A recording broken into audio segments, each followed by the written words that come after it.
मैं डॉक्टर श्रीमती उषा सेन, सहायक प्राध्यापक वनस्पति शास्त्र, शासकीय बिलासा कन्या स्नातकोत्तर ऑटोनमस कॉलेज बिलासपुर छत्तीसगढ़।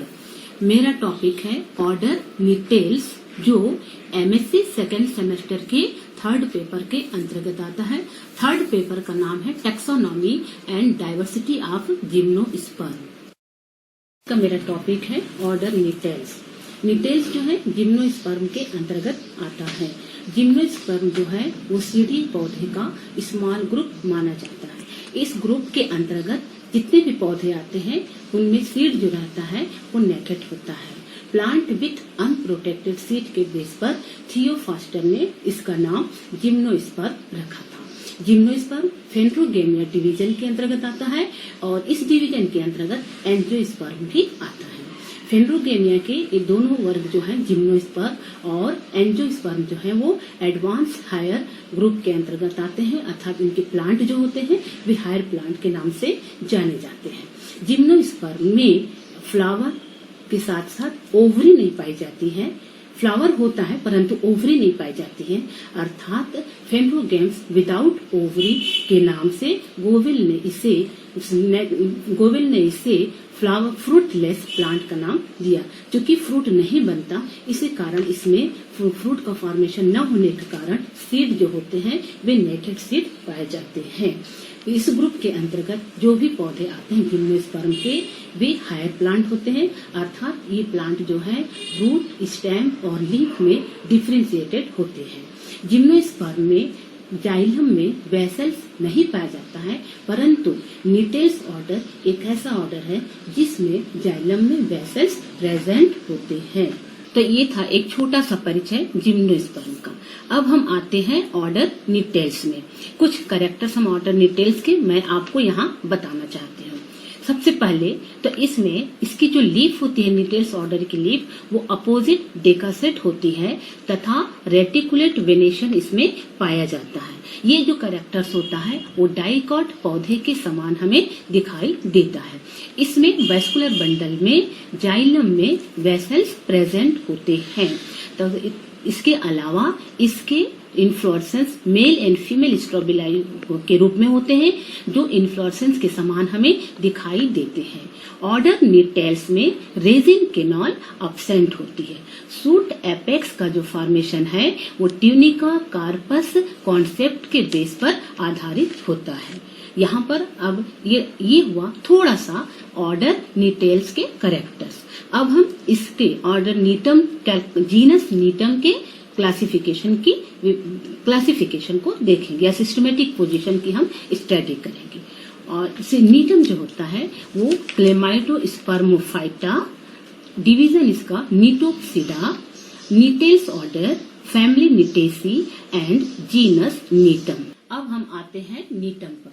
यहाँ पर मैं आपको बताना चाहती हूँ कि ऑर्डर नीटेल्स के अंतर्गत फैमिली नीटेसी आती है और इस फैमिली में एक ही जीनस होता है नीटम। अब यहाँ पर हम आपको नीटम की एक्सटर्नल मॉर्फोलॉजी के बारे में बताना चाहूंगी।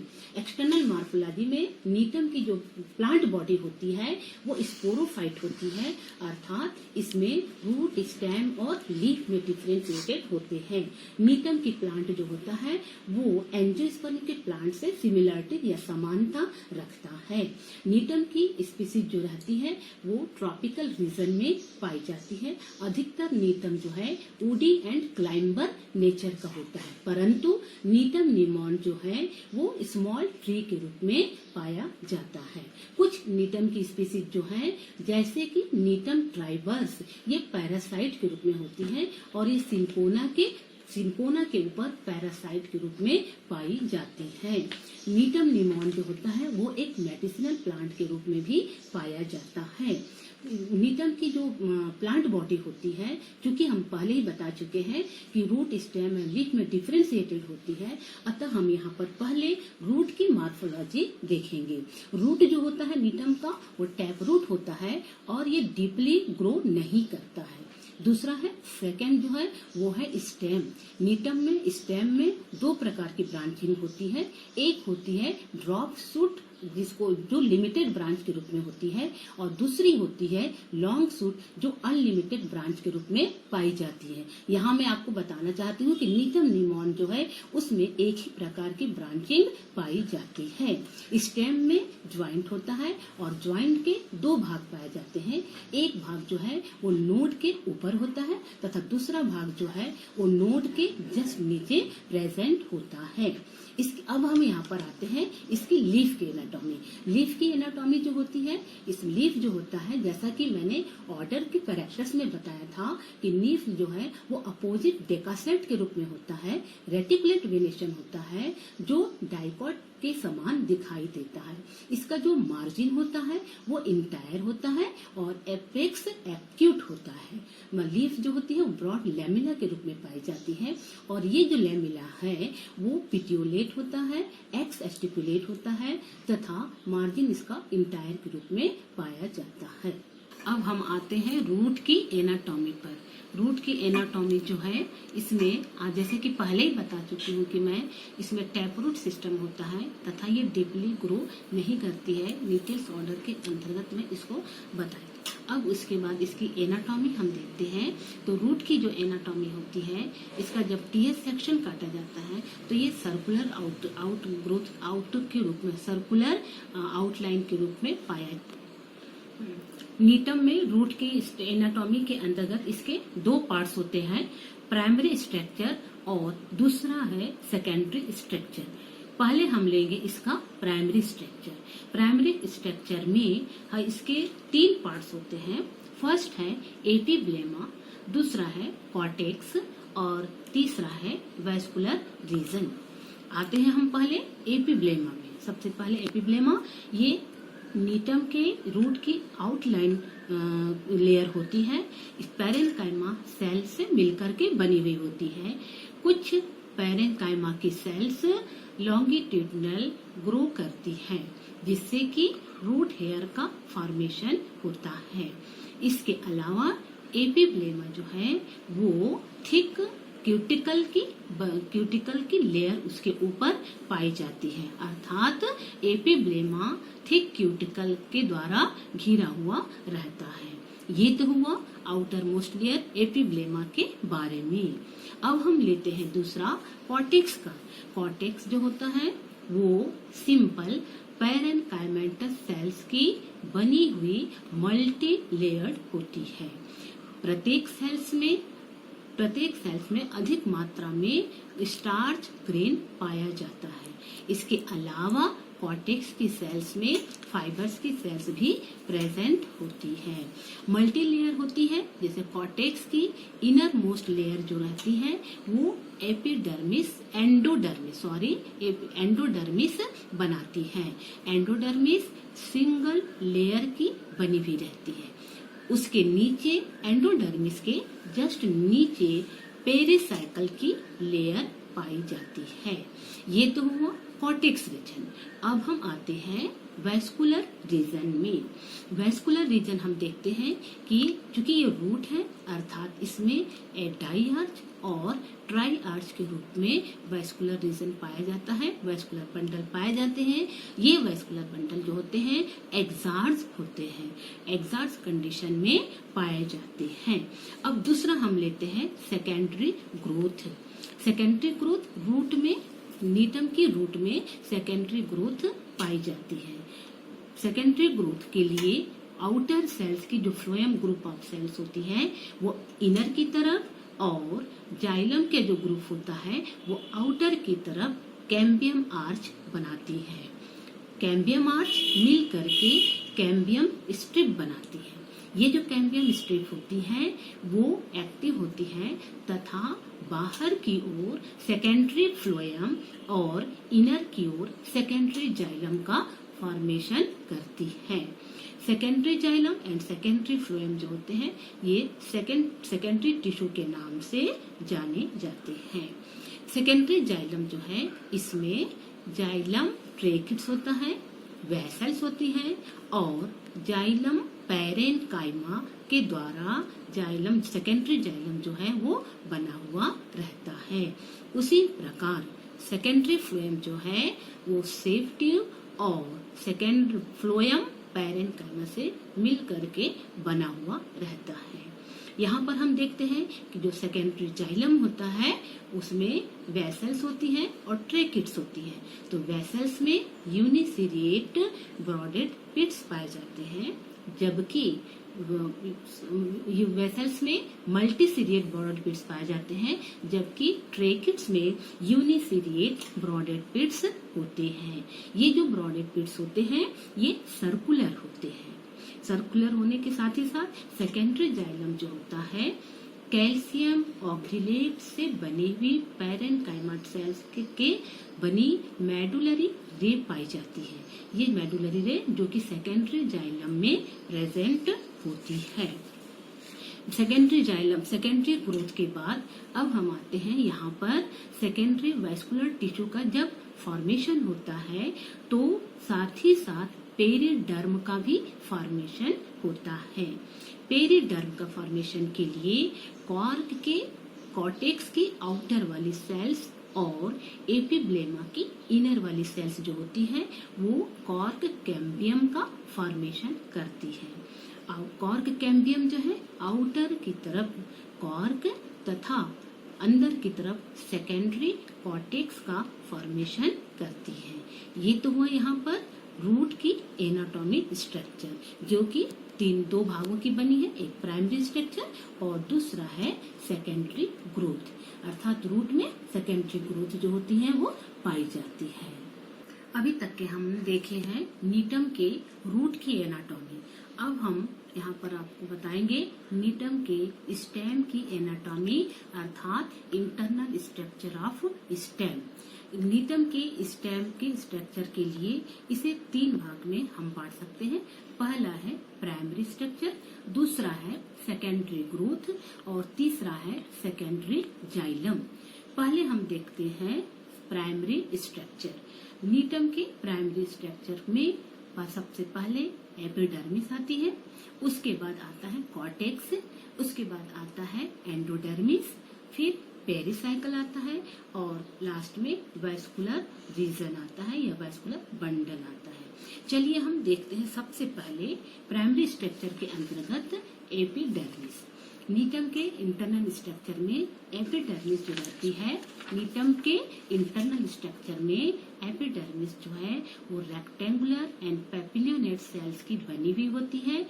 आउटर मोस्ट लेयर कहलाती है ये, और इसके ऊपर थिक क्यूटिकल की लेयर पाई जाती है। ये लेयर जो है एपिडर्मिस के चारों ओर प्रेजेंट होती है। एपिडर्मिस में कहीं कहीं पर हमको संकन स्टोमेटा दिखाई देता है। ये संकन स्टोमेटा का उपस्थित रहना ये शो करता है कि नीटम में जीरोफिटिक कैरेक्टर्स पाए जाते हैं। ये तो हुआ हम बात किए नीटम के एपिडर्मिस की। अब हम आते हैं दूसरा स्ट्रक्चर है कॉर्टेक्स। नीटम के कॉर्टेक्स में 3 भाग हमको दिखाई देता है।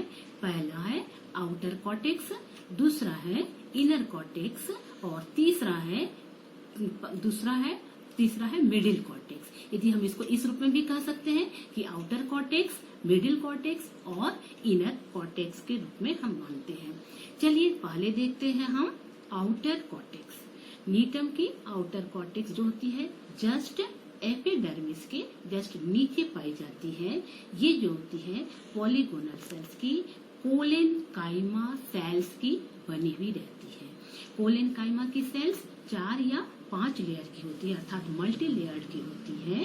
प्रत्येक सेल्स में क्लोरोप्लास्ट पाया जाता है और ये जो होती है क्योंकि क्लोरोप्लास्ट होता है अर्थात ये फोटोसिंथेसिस का काम भी कर सकते हैं। ये तो हुआ आउटर कॉर्टेक्स। अब दूसरा हम देखते हैं मिडिल कॉर्टेक्स। मिडिल कॉर्टेक्स जो है वो थिन लेयर से मिलकर के बनती है। पैरेन्काइमेटस सेल से मिलकर के बनी हुई रहती है।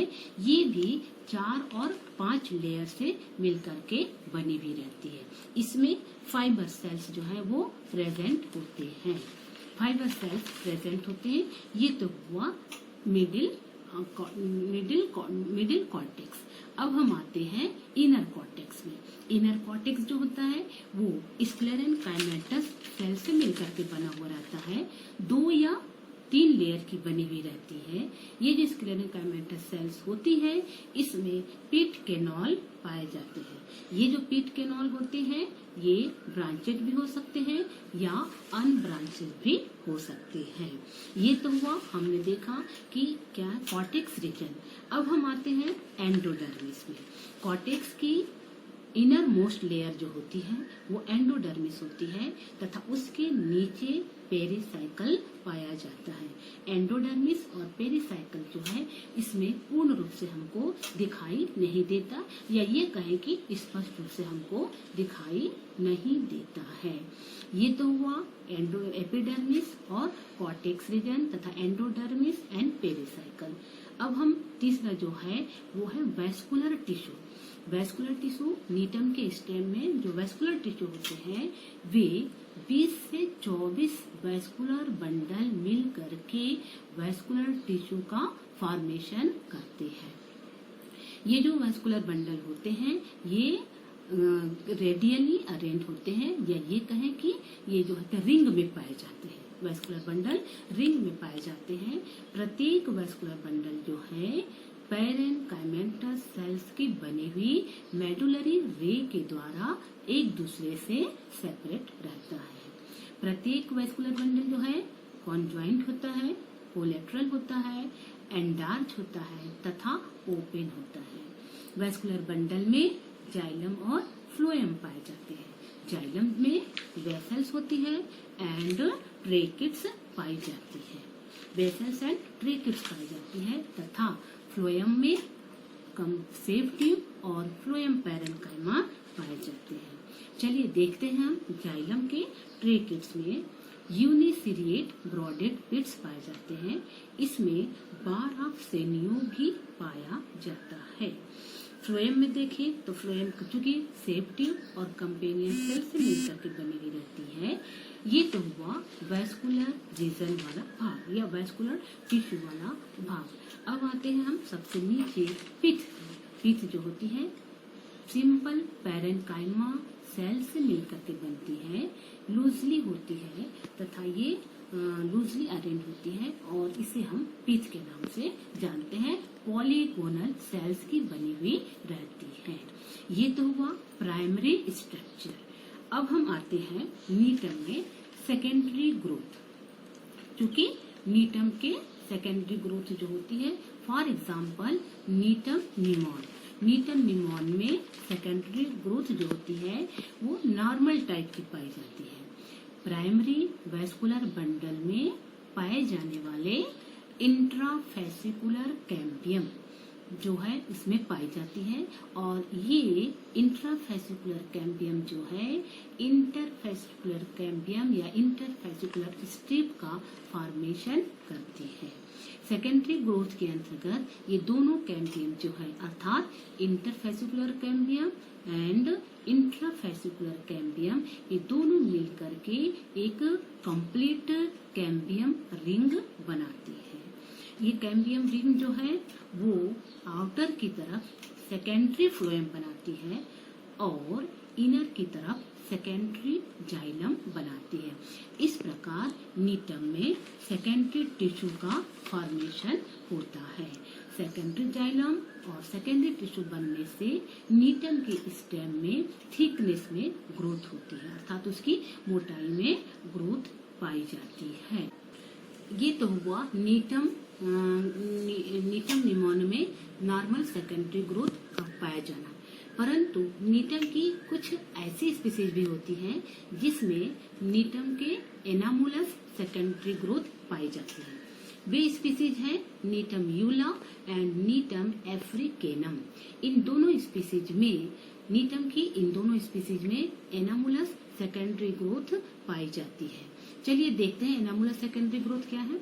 कॉर्टेक्स की सबसे डीपर वाली लेयर जो कि बहुत से कैम्बियम रिंग का डेवलपमेंट करती है। ये कैम्बियम रिंग जो होती है बहुत सारी बनती हैं, और ये कैम्बियम रिंग जो है आउटर की तरफ सेकेंडरी फ्लोएम और इनर की तरफ सेकेंडरी जाइलम बनाती है, अर्थात सेकेंडरी टिश्यू का फॉर्मेशन करती है। सेकेंडरी टिश्यू में मेडुलरी बनने के कारण वैस्कुलर बंडल जो होते हैं वे वेव शेप में दिखाई देते हैं। मेडुलरी के कारण इसमें वेव शेप दिखाई देते हैं। First ring of vascular bundle बनने के बाद ये जो कैम्बियम रिंग होती है वो इनएक्टिव हो जाती है। इनएक्टिव कैम्बियम रिंग जब हो जाती है तो सेकेंड कैम्बियम रिंग जो होती है वो एक्टिव होती है तथा बाहर की ओर फ्लोएम और इनर की तरफ जाइलम बनाती है। इस प्रकार सेकेंडरी कैम्बियम रिंग से सेकेंडरी वैस्कुलर बंडल रिंग में बनते हैं। इसी प्रकार सेकेंडरी वैस्कुलर बंडल जो है वो कई रिंग में बनाते हैं। वैस्कुलर सेकेंडरी ग्रोथ के साथ साथ नीटम के तीसरे और चौथे ईयर्स में ग्रोथ के समय एपिडर्मिस एंड कॉर्टेक्स की आउटर लेयर जो होती है वो कॉर्क कैम्बियम का फॉर्मेशन करती है। ये कॉर्क कैम्बियम जो है वो आउटर की तरफ कॉर्क और इनर की तरफ सेकेंडरी कॉर्टेक्स का फॉर्मेशन करती है। इन नीटम यूला एंड नीटम अफ्रीकेनम में कॉर्क कैम्बियम जो है अनइक्वल मेरिस्मेटिक एक्टिविटीज के कारण कॉर्क कैम्बियम में स्क्लेरेनकाइमेटस सेल्स का ग्रुप और पेरेनकाइमेटस सेल्स का ग्रुप जो होता है वो इम्बेडेड रहता है। सेकेंडरी जाइलम के अंतर्गत सेकेंडरी जाइलम में वेसल्स जो होते हैं उनके साइज में हमको वेरिएशन दिखाई देता है। सेकेंडरी जाइलम के जो वेसल्स होते हैं वो अलग अलग शेप और साइज के हमको दिखाई देते हैं और ये जो होते हैं ट्रेकिड से करीब 4 या 5 गुना बड़े दिखाई देते हैं। इसकी वॉल पर मल्टीसिरेट ब्रॉडेड पिट्स पाई जाती है। वेसल्स की वॉल पर मल्टीसिरेट ब्रॉडेड पिट्स पाए जाते हैं।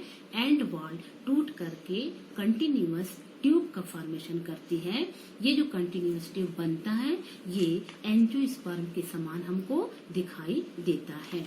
वेसल्स का फॉर्मेशन करने वाली एंड सेल्स जो होती है वो ऑब्लिक्यू और ट्रांसफर होती है। इसके अलावा मिडिल लेमिला जो होती है वो डिसअपियर हो जाती है। मिडिल लेमिला के डिसअपियर होने से ब्रॉडेड पिट्स जो होते हैं वो एलार्ज हो जाते हैं और एलार्ज हो करके एक बड़े पोर का लार्ज पोर का फॉर्मेशन करते हैं। नीटम निमोन एंड नीटम माउंटेनम में स्क्लेरेटिफॉर्म पिट पाए जाते हैं तथा पिट जो होते हैं पिट मेम्ब्रेन होती है परंतु इसमें टोरस नहीं पाया जाता है। मेडुलरी रे जो होती है वो मल्टीसिरेट होती है और ब्रॉडेड होती है तथा हाइटेड होती है। इसके अलावा मेडुलरी रे जो होती है वो यूनिसिरेट भी हो सकती है और बाइसिरेट भी कभी कभी पाई जाती है। इस रे में थिन वॉल सेल्स की बनी हुई सिंपल पिट प्रेजेंट होती है। मेडुलरी रे में कैल्शियम ऑक्सलेट की बनी हुई कैल्शियम ऑक्सलेट के क्रिस्टल पाए जाते हैं जो बोट लाइक के समान हमको दिखाई देते हैं। नीटम के स्टेम की एनाटॉमी के बाद अब हम लीफ की एनाटॉमी देखते हैं। स्टेम में लीफ की एनाटॉमी जो रहती है वो प्रायः डाइकॉट एंजियोस्पर्म के लीफ के समान ही दिखाई देती है। इसका जब हम इंटरनल स्ट्रक्चर देखते हैं तो एपिडर्मिस, मेसोफिल रीजन और वैस्कुलर रीजन में बटा हुआ दिखाई देता है। चलिए हम देखते हैं एपिडर्मिस। एपिडर्मिस जो है वो अपर एपिडर्मिस और लोअर एपिडर्मिस में बटा हुआ रहता है। अपर एपिडर्मिस सिंगल लेयर की बनी हुई रहती है, क्यूटिकल के द्वारा घिरी हुई रहती है। इसमें स्टोमेटा नहीं पाए जाते हैं परंतु लोअर एपिडर्मिस में स्टोमेटा जो होते हैं वो पाए जाते हैं। लोअर एपिडर्मिस भी सिंगल लेयर के द्वारा बनी हुई रहती है। ये तो हुआ लीफ के एपिडर्मिस के बारे में। अब हम चलते हैं लीफ के मेसोफिल रीजन के बारे में। मेसोफिल की सेल्स जो होती है वो 2 प्रकार की होती है। पहला है पैलिसेड सेल्स टिश्यू और दूसरा है स्पॉन्जी। मेसोफिल की सेल्स जो होती है वो एपिडर्मिस के जस्ट नीचे इलांगेट होती है तथा वेस्कुलर टिश्यू इसके सेंटर में पाए जाते हैं। पेलिसेड टिश्यू के बाद पेलिसेड टिश्यू जो होती है इलांगेटेड सेट की होती है, क्लोरोफिल पाया जाता है इसमें। स्पॉन्जी टिश्यू जो होती है वो पॉलीगोनल होती है, लूजली अरेंज रहती है, अर्थात इसमें लूज गैप पाया जाता है या इंटरसेलुलर स्पेस इसमें प्रेजेंट होता है। मेसोफिल के बाद हम आते हैं वेस्कुलर रीजन में। वेस्कुलर रीजन में वेस्कुलर बंडल जो रहते हैं वे बंडल शीथ के द्वारा कवर रहते हैं। ये बंडल शीथ जो होते हैं, बंडल शीथ अर्थात वेस्कुलर बंडल जो रहता है कॉन्जॉइंट होता है, कोलेट्रल होता है, एंडार्च के रूप में पाया जाता है। पिट्यूल के मेसोफिल की जो सेल्स होती है उसमें लेटेक्स ट्यूब और फाइबर्स पाए हुए जाते हैं। वेस्कुलर बंडल जो रहता है, वेस्कुलर बंडल के साथ जाइलम में ट्रेकिट्स, जाइलम पैरेन्काइमा और वेसल्स पाया जाता है, अर्थात ये कहें कि ट्रेकिट्स, जाइलम पैरेन्काइमा और वेसल्स से मिलकर के जाइलम बना हुआ रहता है। उसी प्रकार हम फ्लोएम देखें तो फ्लोएम भी सेव ट्यूब और फ्लोएम पैरेन्काइमा से मिलकर के बना हुआ रहता है। इसके अलावा इसमें ट्रांसफ्यूजन टिश्यू अर्थात लीफ के पिट्यूल में ट्रांसफ्यूजन टिश्यू पाया जाता है। ट्रांसफ्यूजन टिश्यू का पाया जाना ये भी एक जीरोफिटिक कैरेक्टर्स को शो करता है। नीटम की लीफ की एनाटॉमी के बाद अब हम थोड़ा सा देखते हैं सूट एपेक्स ऑर्गेनाइजेशन। क्योंकि नीटेल्स ऑर्डर में मैं बता चुकी थी कि इसमें जो सूट एपेक्स की जो ग्रोथ होती है वो ट्यूनिका कॉर्पस कॉन्सेप्ट के द्वारा होती है। तो सूट एपेक्स की जो ग्रोथ होती है ट्यूनिका कॉर्पस अर्थात दो प्रकार से होता है, दो प्रकार का रीजन इसमें पाया जाता है। एक होता है ट्यूनिका और दूसरा होता है कार्पस। ट्यूनिका जो होता है वो पेरिफेरल सेल्स में रूप में होती है, सिंगल लेयर के रूप में, और एंटीक्वाइनल डिवीजन इसमें पाया जाता है। उसी प्रकार जो कार्पस होता है वो सेंट्रल में होता है और इसका जो डिवीजन होता है कई प्लेन में या कई लेयर में होता है। डिवीजन के कारण इसके सूट एपेक्स में ग्रोथ पाई जाती है। ये तो हुआ नीटम की इंटरनल स्ट्रक्चर या एनाटॉमी। आज हमने नीटम की एक्सटर्नल मॉर्फोलॉजी और internal structure root, stem, leaf का हमने देखा है।